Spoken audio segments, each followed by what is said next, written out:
How does disorganized attachment relate to other insecure attachment styles? So let's talk about that. First of all, there's one category that is referred to in the literature as secure attachment. And there are three kinds of attachment styles that are classified in the insecure category. One is referred to as the avoidant dismissive style, two, the preoccupied ambivalent style, and three, the disorganized, or sometimes it's referred to as the fearful style. Now, generally, a child with an avoidant attachment style is going to keep their distance from other people, especially from their caregivers. They rely on self-regulation skills. They don't turn to other people much for comfort or reassurance or security, and they become alarmed and distressed, in fact, when there is too much closeness.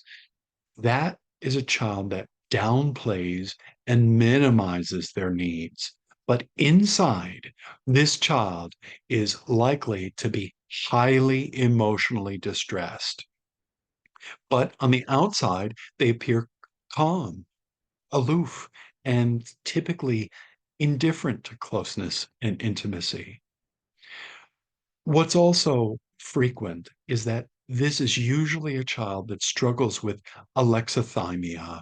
And that is a big fancy word that basically means it's the inability to recognize and name your own uh, personal emotional states. So here we're talking about a child that has been repeatedly shamed, neglected, and been the object of impatience, anger, criticism, etc.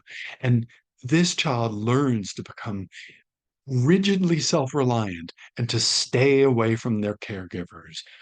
In effect, this is a little person who has given up on ever getting his or her needs met at all. And so, neurologically, what happens is their attachment system deactivates, it shuts off, it downregulates. You could use whatever term you want. And what's referred to as the exploration system ramps up, it overactivates. And when this happens, this child begins to dismiss and avoid closeness and even the desire, the urge, or the impulse for closeness. And they become rigidly mentally focused on objects, on activities, on doing things, and commonly on the world of ideas. So frequently, when you see these clients with a dismissive avoidant attachment style, when they come into my office, they will often be highly intellectualized and very disconnected from their own emotions and their own body experience.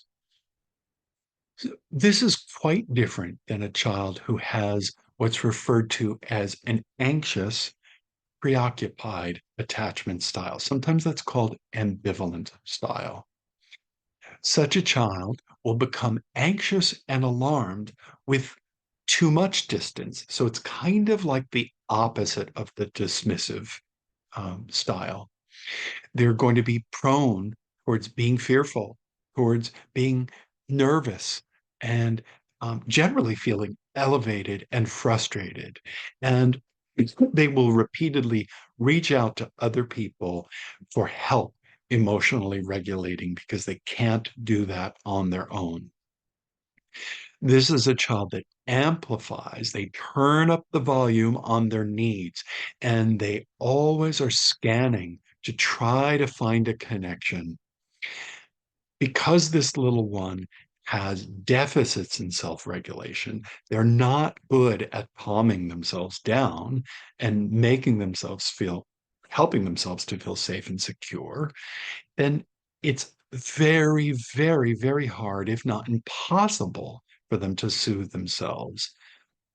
Consequently, they will often end up appearing to other people as both needy and kind of fussy. Children with an anxious attachment style are difficult to soothe. And there's a very important reason for that. That's because underneath all that anxiety and all that frustration lies an even deeper fear. This kid is afraid of being abandoned and left behind. So settling down risks being invisible, ignored, and basically left behind to die. This is the child who's hypervigilant and who resists autonomy. They avoid exploration, they avoid self reliance, and in many cases, they even avoid knowing themselves. So that brings us to disorganized attachment.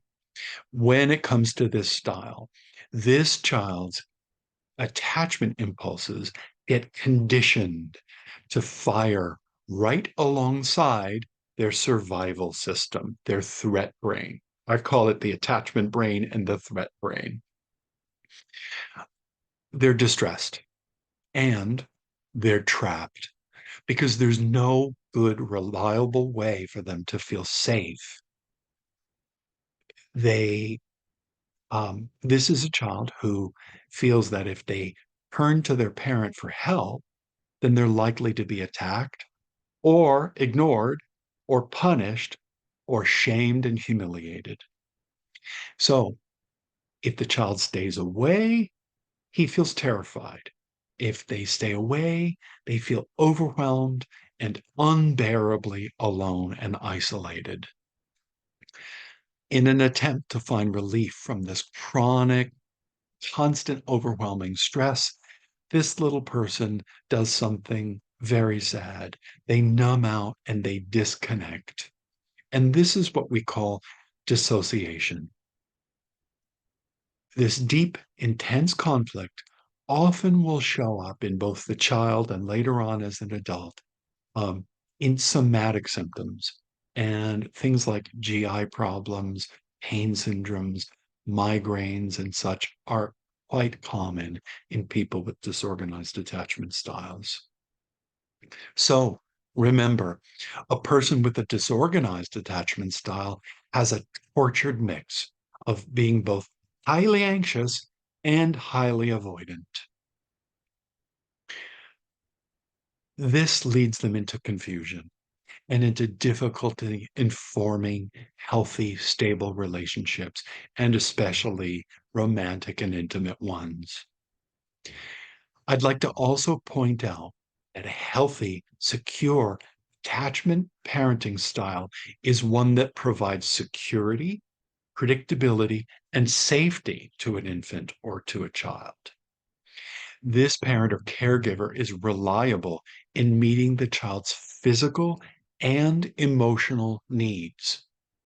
A disorganized attachment style arises if the parent or caregiver is neglectful, hostile, displays extreme insensitivity, or is under chronic levels of stress themselves. It also tends to be a parent who, one, creates a climate of fear and intimidation. Two, doesn't provide a safe space where an exploring child can return. Three, they leave the child feeling unsure a lot of the time. Four, they behave unpredictably and inconsistently, so the child never knows what to expect. Five, they ignore the kid when it cries or when it seeks reassurance or when it seems frightened. Six, sadly, this is a parent that will commonly tease, mock, or humiliate or bully the child. This dysfunctional approach to parenting creates a relationship in which the child is afraid of the very person it depends upon for survival. This attachment style is passed down from generation to generation. The disorganized child grows into adulthood and ends up displaying the same unhealthy tendency. So, would you like to learn more? If so, please visit my blog. I've got a bunch of information about trauma, developmental trauma, complex trauma, single incident trauma, and its recovery. You can find it at www.michaelgquirk.com. Also, please like, subscribe, comment, and share this video. I hope you have a great day, and thanks so much for watching.